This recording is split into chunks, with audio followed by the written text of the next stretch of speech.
Hello friends, thanks for joining for this part 2 of risk factor eligibility test for BCBS IMA FRTB capital requirement. And last time we left on this slide 18, so I want to carry forward. And so this is so this is session 3, and so this is they are talking about the own bucketing. Okay, if you remember in the last course, in the last video we talked about the own bucketing, and these are the different rules for own bucketing versus the regulatory bucketing. Okay, now it is a different nuance. Okay, so in the regulatory bucketing, own bucketing, you cannot actually expand the bucket indefinitely. Okay, one day it will strike one regulatory factor, okay, a standardized approach factor, okay, and you cannot include it. Okay, so that regulate own bucket, it can contain only one risk factor, okay, only one standardized approach risk factor or any factor that the bank has added. Okay, so that's the so it cannot, so its pooling of trade facility is actually limited. Okay, it is less than the regulatory bucket. So you yourself saw the regulatory buckets were very wide. Okay, so the last time I showed you, I think it was yeah, so these regulatory buckets, they are pretty wide. Okay, and the own buckets, they cannot be that wide because risk factors actually, they are not so widely dispersed. Okay, they are closer than this table that you see. Okay, that's the point. So yeah, and so if you want to use cross factor pooling, then you need to use the regulatory bucketing approach, which I showed you. Okay, and the point is, okay, but in the even in the own bucketing, it is allowed to actually use a bucket, okay, which contains the trades from a liquid tenor, okay, liquid tenor, but which is not a factor. Okay, suppose I have a trading book, okay, and in this trading book on the 6-year tenor, I don't have any trade. Okay, I don't have trade, but there are 6-year tenor is very liquid. Okay, just for an example, it is very liquid tenor.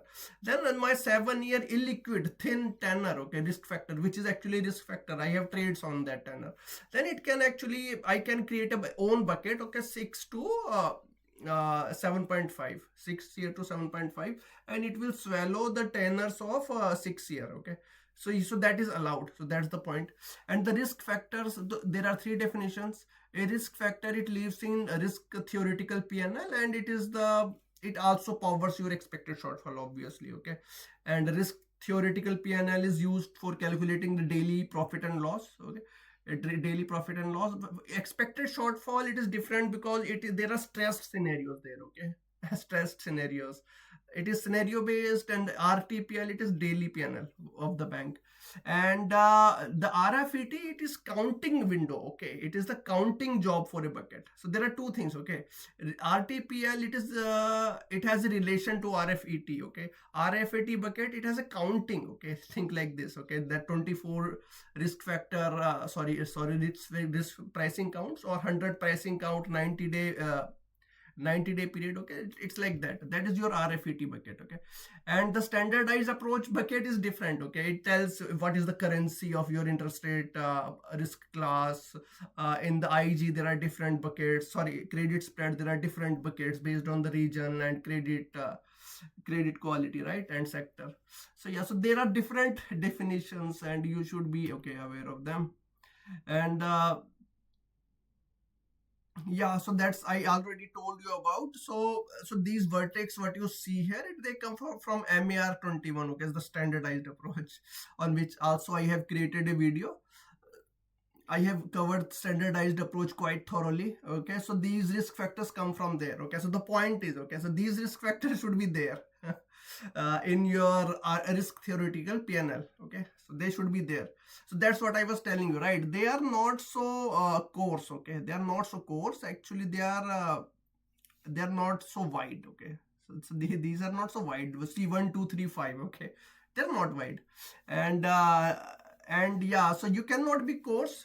If you are using own bucket, you cannot swallow more than one factor. Okay, in that bucket. Okay, I cannot create a own bucket like 3 to 5 year. Okay, then that's not allowed. I cannot create a bucket like 2 to 5 year. It will have 3 factors. Okay, 3 regulatory factors. It can contain only one factor. Okay, so that's the thing about own bucket. Okay, that's the thing about own bucket.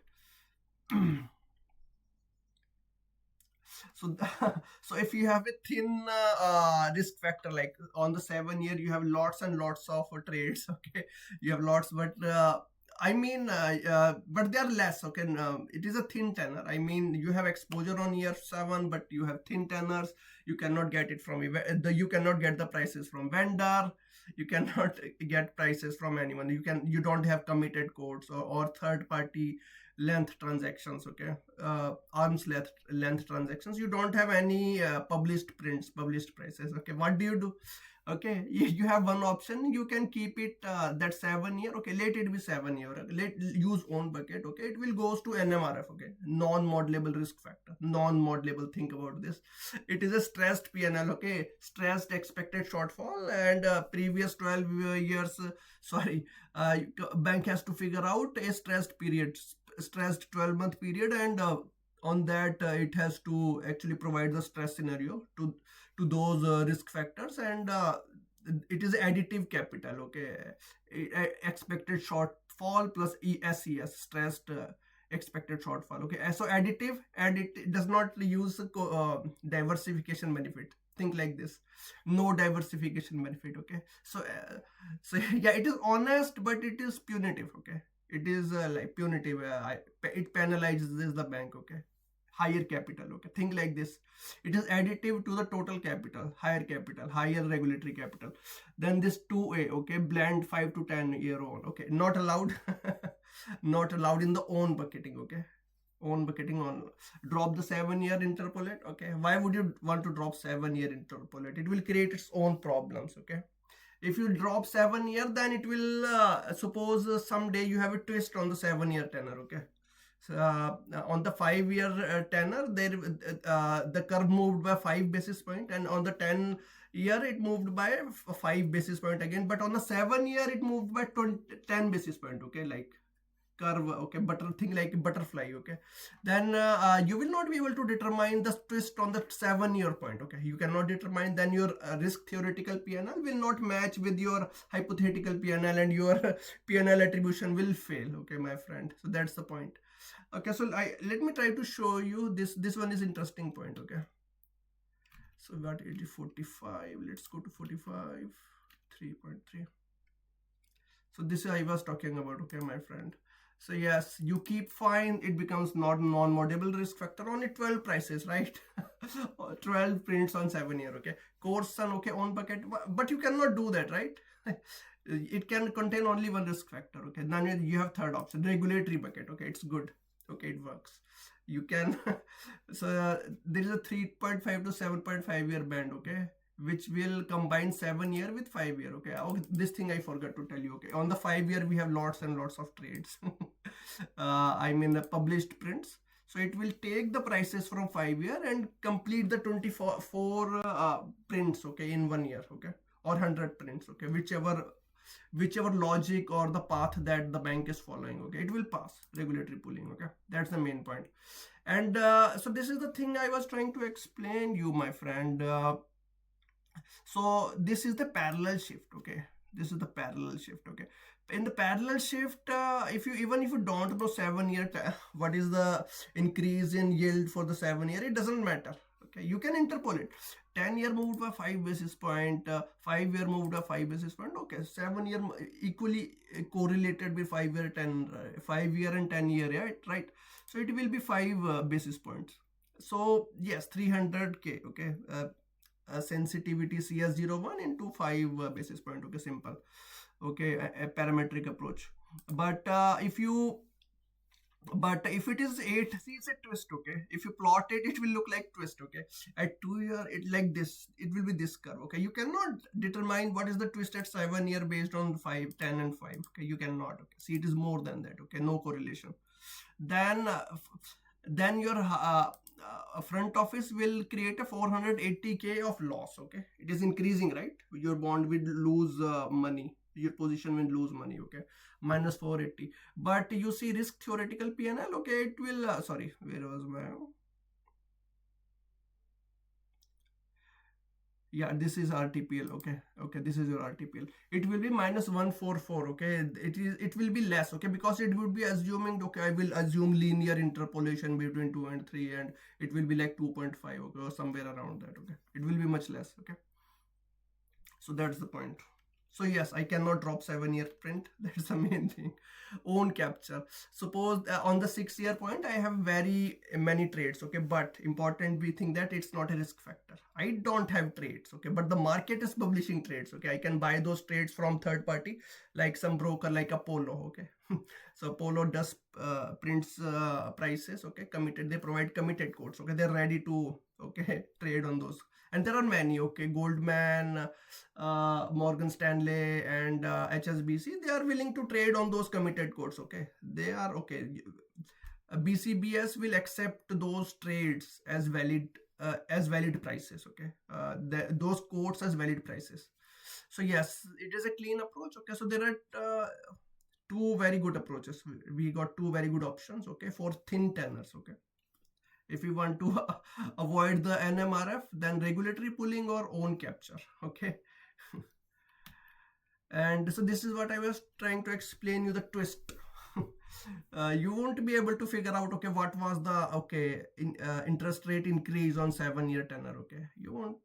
What is the change in the price at the 7-year tenor if you delete it, if you don't use that tenor. Okay, so that's the point.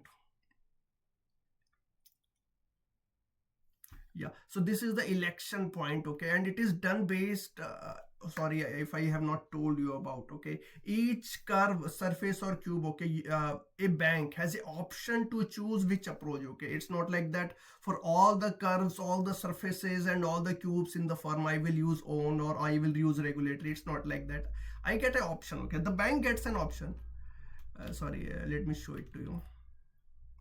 The bank gets an option, and it is yes, this is the sheet. Okay, it's so for some surfaces, like, okay, I will give you example. Okay, for euro swap curve. Okay, it's very liquid, my friend. Okay, so euro swap curve from GIRR. Okay, it is very liquid tenor. It has many trades get published daily. Okay, so it easily passes that 24 price that threshold or 100 price threshold. Okay, you don't need regulatory bucketing for that, and no need of explaining anything. Okay, so regulatory bucketing, it carries its own burden. Okay, representativeness burden it will come next. And you, each factor that you add in the regulatory bucket, you have to explain it to regulator that, okay, I added like 3.6 year tenor in like 3.6 y to 7.5 tenor. Why did I add it? Okay, I will have to give that explanation. But on it is very very clean approach. Okay, so yes, if it is passing on its own trade, then nothing better than that. And even if it on a single tenor or a single risk factor out of an object. Okay, what happens? Okay, think like this. For if there is a CDS. Okay, like for the initial CDS. Okay, yeah, so even if it is, so yeah, so it is written here. Okay, so on the 7-year there are 12 prints. Okay, 12 prices only, right? For 5-year it is like 40 trades. So if I think like this, okay, if my thin tenor, okay, thin tenor, can it borrow trades from anyone? Okay, think like this, it can borrow trades here. So 3.5 to 7.5 here is a legitimate bucket in the regulatory bucketing rule. Okay, so I will combine the trades and pass my RFET. Okay, pass best. And next is this. Okay, again regulatory bucketing. Okay, think like this. If I have an option that some of the trades can get so for this I think there is a very good example. So core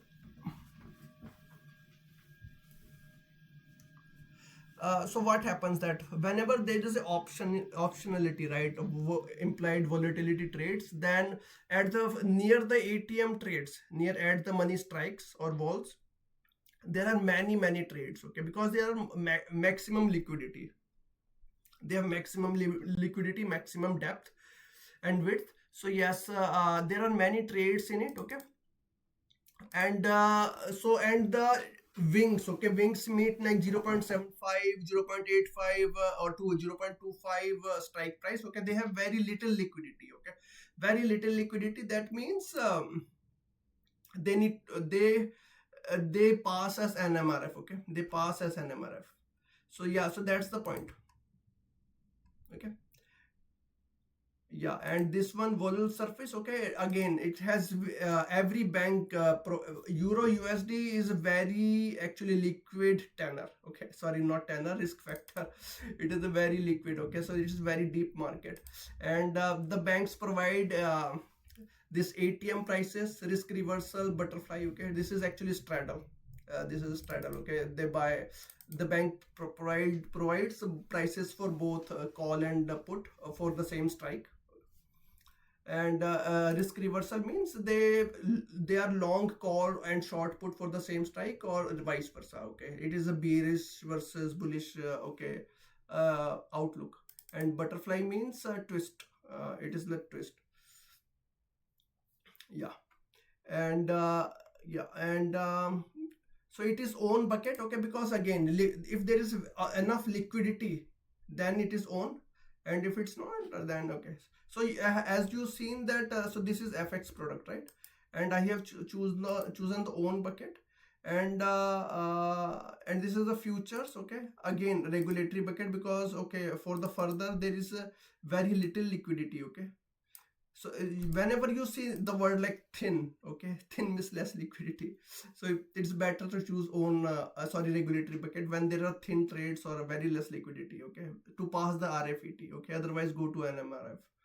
Again regulatory own, okay, there are many. These are good examples actually. Okay, let me try to find okay, so Euro USD, okay, yeah, you found one Euro USD here and one more, okay. See, for the Euro USD I choose one own here, and I choose so these are options, right? Okay, so this is a swap actually, so this is swap, and it is saying that for the 15 year the trades are sporadic, okay, thin, thing like thin. At 5 to 10 it is quoted, okay. So at one part of the curve, actually there are lots of trades, other parts less trades, think like this, wings versus ATM. uh, so yes, whenever there is such scenario, it is regulatory, okay, some parts are thin of the curve, then regulatory. And again it's a mid cap, okay, so again regulatory.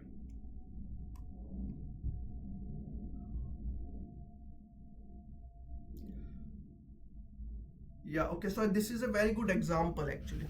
And if you see, so if you remember, you saw this curve, right? One regulatory curve 1.5 to 4 by, okay. So think like this, if think of these two examples only. 2 year it is liquid, and 3 years it's sporadic, okay, not liquid. And there is a potential for this 3 year to borrow trades from it, okay, to pass the risk factor eligibility test. So they can actually combine their trades, okay, in this bucket 1.5 to 4y, and they can pass, both will pass, okay. This pool will pass, and it does not affect your risk theoretical PNL, okay. The points, the risk factor in the RTPL, they stay intact, okay, unlike own, okay. It can encompass many risk factors, okay, it has more risk factors. Same for it, okay. So think like this, okay, a thin tenor, if it has like very liquid tenor around it, it can borrow trades from it, provided it's in that bucket, okay. Again here 5 and 6, this example I gave you earlier, okay. So it is very liquid, okay, it does not need regulatory bucketing, it's very liquid, but it is sporadic, okay. It borrows from here, it completes its 24 prices, okay, and no more an NMRF, okay, cool. So that's the main thing, okay, avoiding capital charge through non-modelable risk factor, okay. If I can prove that prices are available, think like this.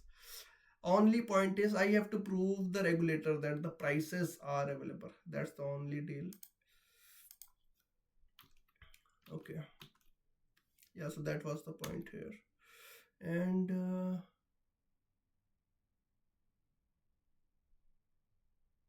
yes, it is the same thing, okay. So yeah, it is the same thing.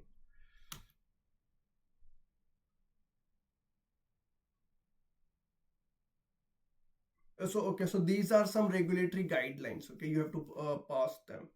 And what is the risk factor eligibility pricing? Okay, how many risk factors I have, okay, which map to the risk theoretical PNL. Okay, so these have to be mapped. So this is data governance exercise and data lineage exercise. Okay, data governance and data lineage exercise. So I have to document my risk factor eligibility test policy. Okay, the mapping of risk factors. Okay, and the second point is how do I create the buckets. Okay, and which risk factors and prices are there in that bucket, own versus regulatory, thing like this, the choice of own versus regulatory bucketing, which prices goes into which buckets. Okay, all that needs to be documented through these 5 points, and I need to document it. Okay, and if the risk factor eligibility test outcome changes, okay, if one risk factor fails, see the point number 4, if a risk factor eligibility test for one factor, then it needs to be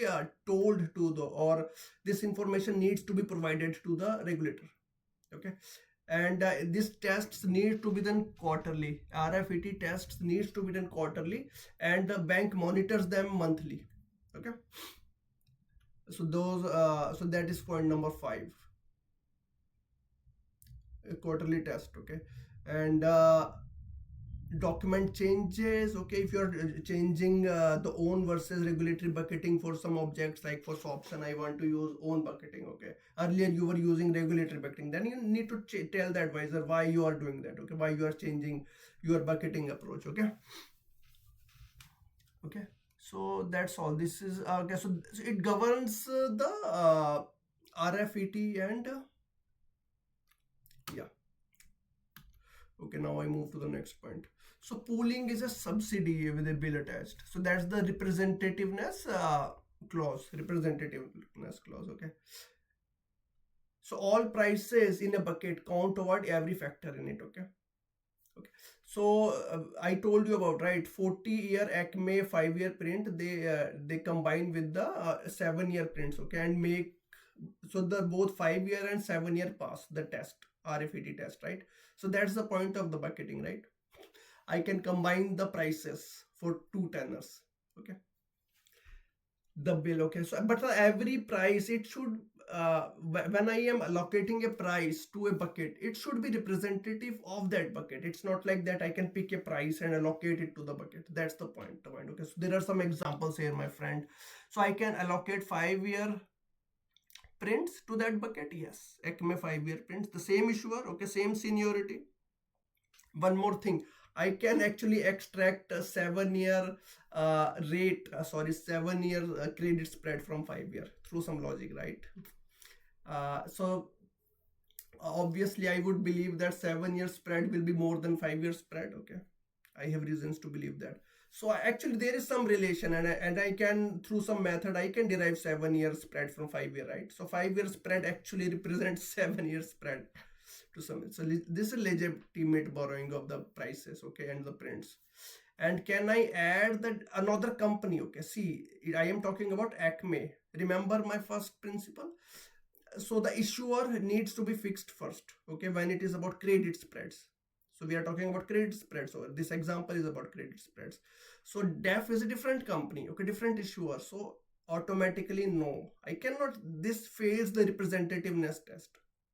It fails the representativeness. Okay, you want to go through the text itself. Okay, let's I think it was 17. Okay, yeah. So yes, I can pool the prices. Okay, all real price observation allocated to a bucket to assess whether it passes the RFET for any risk factors that belong to that bucket. Okay, so if I add the prices there, it will pass the any risk, all the risk factors in that bucket. Okay. So it is about the regulatory bucketing, of course. Okay, regulatory bucketing allows the pooling. Okay, it is very generous with the pooling. Okay, so this example is for the regulatory bucketing, my friend. And a real price observation must be allocated to a bucket for which it is representative. Okay, again the representativeness. Okay, so def I cannot add thing like this, not a representative. Okay, can I add I tracks? Okay, Europe 5-year index trade. Okay, so it is a sector curve, but mine is a single issuer curve. Okay, it is and also it can be possible that region can be different. Okay, region can be different and it may not be representative. It may not have the same maturity also. Okay, there can be very reason a trade may not be representative of that bucket. Okay, just trying to explain. And the Acme 3.6 year trade, okay, technically, okay, the bucket is very wide. You can add the bucket I think starts at 3.6. Okay, let me see where it is. These are the buckets, right? 3.6, sorry.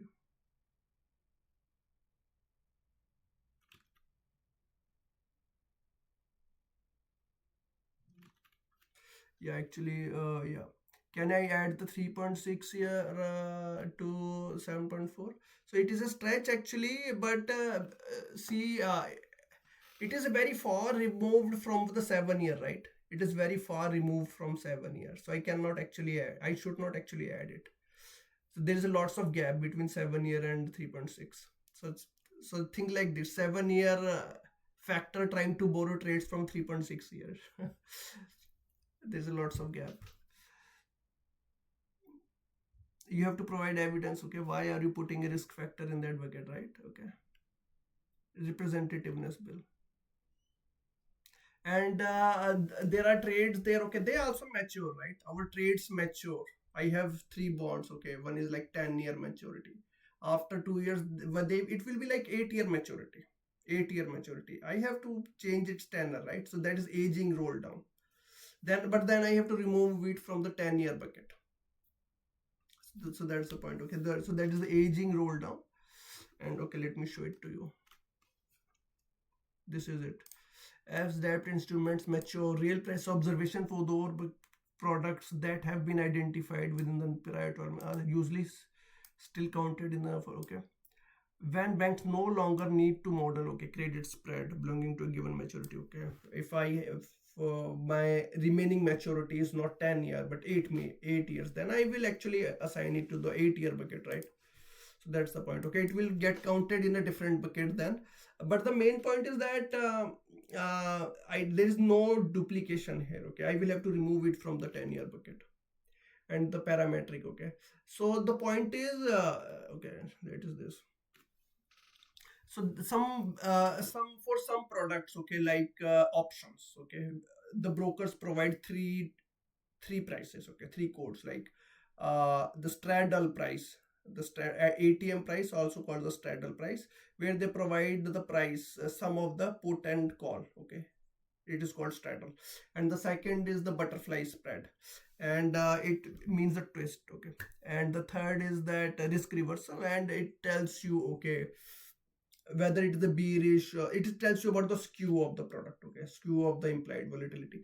So the main point is that these products are useful, directly useful in model calibration. Okay, expected shortfall model calibration, so that you can calculate the stressed PNL and the reduced PNL, right, for the current year and the historical period. So yes, you have to, you cannot use those prices, okay, like Stevenson or Siegel factors. Okay, you have to like Saber, Nielsen, these are the model parameters. Okay, some or ATM, RR, BF. Okay, you are not supposed to use these parameters for the prices. I cannot count them as prices, think like that. Okay, just think it like that. I can but I can derive the underlying price, okay, in underlying vol, and that gets counted as price. Okay, okay, no parametric prices please. But for the ATM, RR and BF, okay, it's different because so these you can calibrate your option model, okay, based on these prices. Think like this. Okay, they also get used, your codes also get used as direct model input. Okay, so yes, then they get counted as prices. Then it gets different. 50 actually.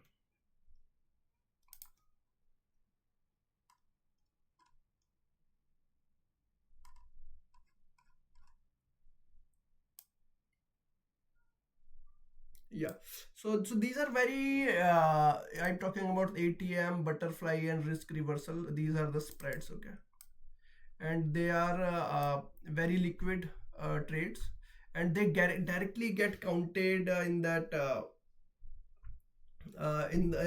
model calibration and the prices, because model gets priced from them.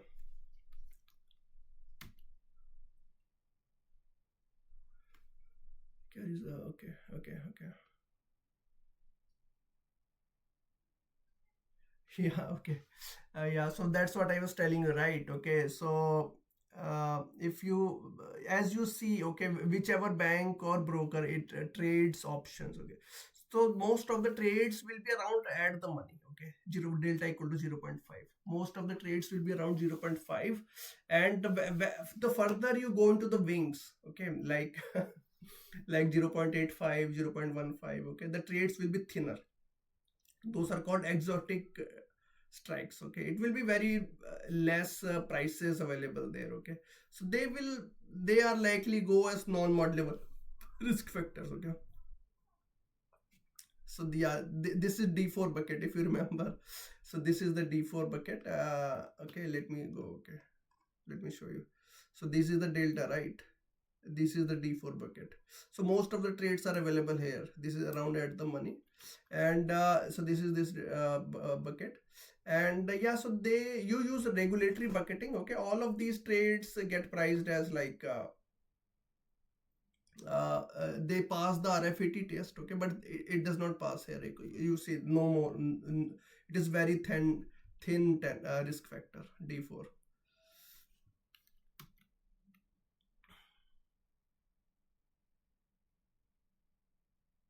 Yeah, so these are very liquid trades, okay. They pass on their own. Very liquid, okay. They pass on their own, as I told you earlier.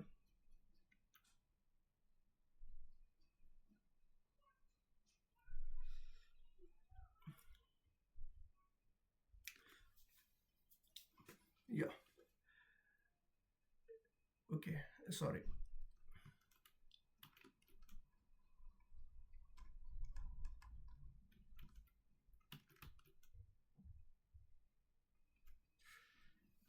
Oh yeah, okay. So it is so sorry, I'm taking some time here.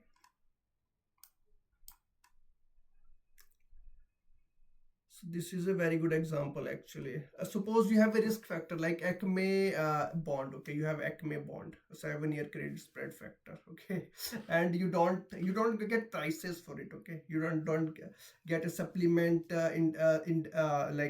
bond. You don't get other 5-year or 7-year prices. Okay, you can do pooling, okay. That's the one thing that I told you about. You can do pooling, okay. What is the other option you have? Think about this, okay. You have index option, okay.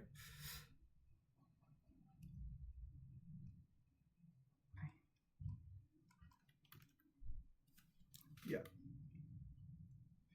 yeah, you can use itrax index, okay, and then you can pass. Sorry, yeah, this is the example, I think.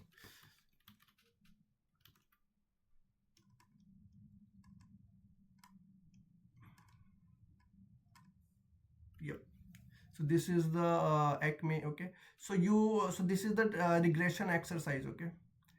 And sorry, actually, wait for 1 second. So there is some regression exercise here. Yeah, so this is the regression exercise I was talking about, my friend. Sorry, I took time. And yeah, so suppose if you have a bond, okay, or equity, or even equity, any instrument, okay, and you don't get any representative like 5-year tenor, or you cannot do pooling, thing like that. Pooling is not allowed. Then it becomes NMRF, right? Non-modelable risk factor. Suppose what happens if you can get an index? Like for if you remember that for the single names like Acme or bonds or CDS, you always have a representative index, okay. Like iTrax in the Europe, and in the America it is market, I think. CDX market, and in the Europe it is iTrax. So index is available, and they have indexes are available for IG, high yield, and their separate maturity, okay. There are different grades of indexes also available, my friend. So you can actually figure out a suitable index of your factor, okay. suitable index for your factor, and you can actually figure out you do a regression exercise. Okay, you figure out the weekly changes in the prices of your risk factor, weekly changes in the prices of your reference index. Okay, and you do the regression, right? You get the beta, and you get the epsilon, okay, which is the residual. Okay, you get the residual. What are you trying to figure out? Okay, you are trying to figure out how much r square. Okay, you are trying to figure out r square, how closely the index, your reference index tracks your single name factor. You get single name stock, equity, or bond, okay, or CDS, okay, by your credit instrument. Okay, so this was the example I was looking for, my friend. Okay, so this principle 31.26 principle 7, it concerns the proxy. This is called the proxy principle, my friend. It's very important. The pooling I told you about, through which one risk factor can borrow prints from another risk factor. Okay, but this proxy, it is different. It can actually, you can use a proxy. Okay, the proxy trades are always available, right? They are the very liquid. Trades on the proxies are always available, and there are also reference some maturity. The point is, yes, principle 7, it is further down the line in this series, and yeah, so that's the point. Okay, yeah, so this is the example. Okay, I won't take much of a time. Okay, your desk holds 10 millions of CDS on like XYZ Corp. Okay, and credit spread 01 is 4.6k per BP. The prices are less of 12 real prices per year. Okay, it fails the RFET. What you will do? Okay, you don't find any representative stock as well. Okay, you get one index, but you get one index. Okay, and sectoral indices are also available, my friend. Okay, so you can actually perform the regression of changes in the spread and figure out a beta. Okay, but the most important thing, you figure out one R square, my friend. Okay, the representativeness. So that's the proxy is a good candidate or not. Okay, so you got r square equal to 0.78, you get a epsilon, okay, which is the residual.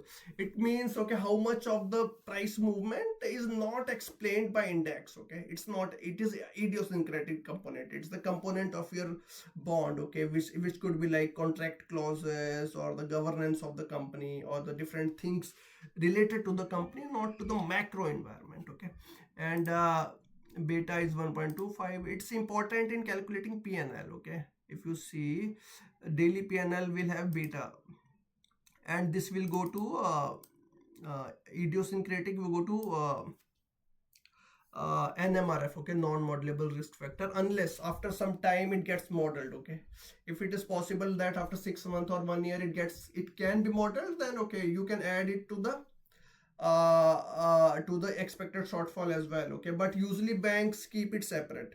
Usually banks keep this idiosyncratic factor separate, and they don't combine both. Okay, the stock, bond, or this. Okay, because what happens, suppose after 6 months again, okay, there are less prints. Okay, only 22 prices. Okay, what happens then you again do the split. Okay, so this is again an operational and technical exercise which can cause deviations in the PNL, and the hypothetical PNL can deviate from the risk theoretical PNL, and it can cause rupture in the risk prices, and you can PNL attribution exercise can fail because of this thing. Okay, so yeah, the banks try to keep them separate. There are lots and lots of regression which are done on various proxies. Okay, so this is thing like this is the highlight, okay, of this session. Okay, this is another way we can avoid NMRF. Okay, non-modelable risk factors. Okay, but it has to be justified to the regulator. Think like this, it has to be justified to the regulator, my friend,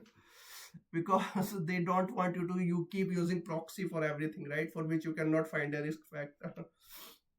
So yes, it will decrease your capital bill. Okay, so this is the beta, and you figure out some standard deviation. Okay, just the standard deviation of changes in your sectoral index, and this is for the residual, 4 bips for residual, r square. Okay, and then for the systematic part, okay, systematic part will go to your modelable. Okay, right, it will go to expected shortfall model. Okay, there are two parts to it, right? Beta, So this parts and this part, residual will go into NMRF. Okay, obviously there are less prices for it, but the proxy has more prices, right? Think like this. Maybe this XYG stock does not trade more often, but index trades a lot. Okay, with that maturity, index trades a lot. There are lots and lots of trades for that index, so it will pass. Okay. But the residual will go to NMRF. But the main point is that bank will keep it separate. Okay, if after 6 months your risk factor becomes modelable for XYG Corp, suppose I get not 2450 prices after 6 months, next quarterly review, then I am very less likely to actually combine a systematic risk factor and idiosyncratic factor into one. I won't do that. Okay, it is an operational risk. It has operational risks that I explained you right now. So yes, it is again, if you remember the stressed expected shortfall approach, I am just comparing what is the savings. Okay, so this is just the savings exercise. Savings and the factor which is most important, okay, is the that standard deviation. Okay, obviously the standard deviation of residual was less. Okay, it is the remaining part. Okay, it is 4 bips. Okay, and it is for 8 bips. Okay, and it has some time scaling. I think the changes in the spread were at weekly level. Now it is the liquidity horizon was 40 days. Okay, for credit spread, IG credit spread has a liquidity horizon of 40 days. You can go into 33.12. Okay, I think we can go there. Sorry, 33.12.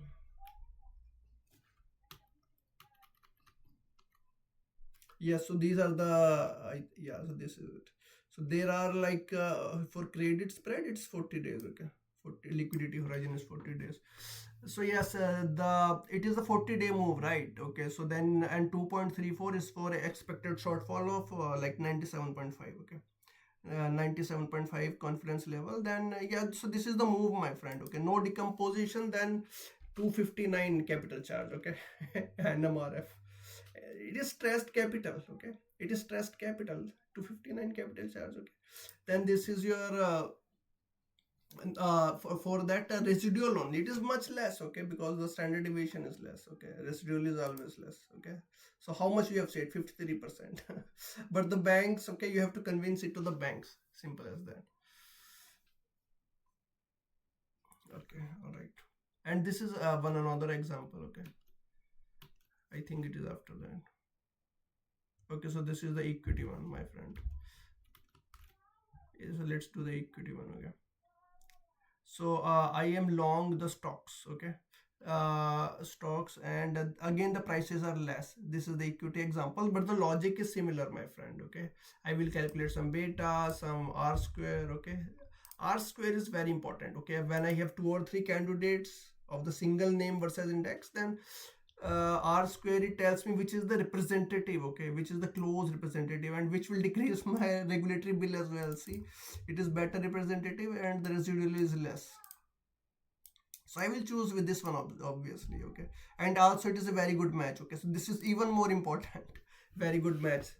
Is a industrial software company. Okay, and Novatech is an industrial software company, and I there were less prints of it. I needed one index or even a single name. I found this. Okay, so this is a better proxy, not an index. It is different from the previous example where I found a proxy.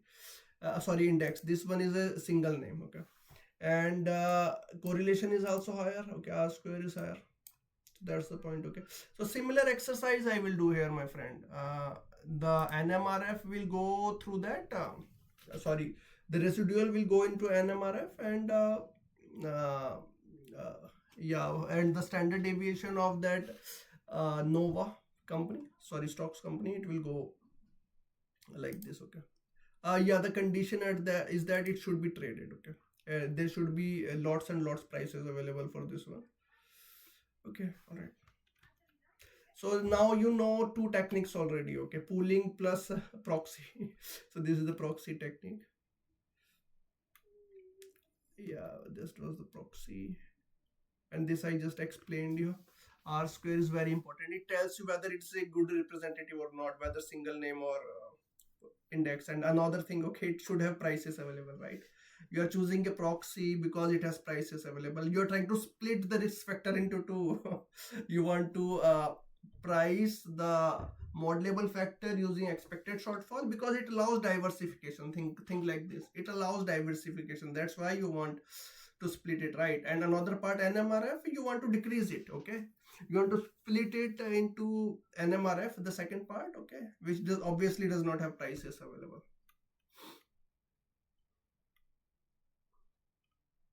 Okay, so this is the example that I gave you. So P7 is the rule which concerns about proxy, okay? P7 principle 7. Okay, and the same buckets I told you about bucket, right? If in a bucket there are less prices in a bucket, then it goes into stressed expected shortfall. Stressed expected shortfall. Then when it goes to for non-modelable risk factor, okay, then you use the same bucket, okay, in calculating the stress scenario. You apply the stress scenario when calculating the stressed expected shortfall charge for those NMRF. You figure out one stress period and you apply the stress to that bucket, okay?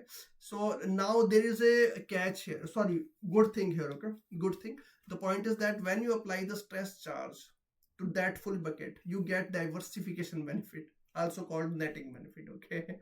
If you don't do bucketing, okay, if you don't do bucketing, then okay, each NMRF gets priced separately, okay? Its charge gets calculated separately according to the stress scenario applicable for that NMRF in that stress period, okay, which is common for the bank, which is the most stressful period for the bank. But the stress in your scenario for risk factor is different, right? Okay, so it is additive, okay? You can be short some stress factor, you can be long some stress factor, and you want netting for the risk to decrease, right? Okay, that you will not get with that previous approach, but in this bucketing approach you will get that.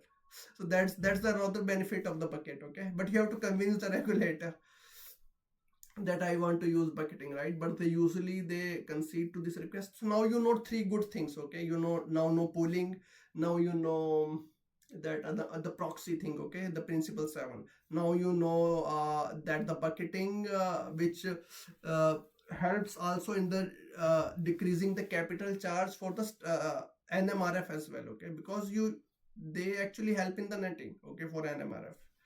So that's all, my friend. And yeah, so thanks for joining here and watching this part 2. Have a great day. Bye.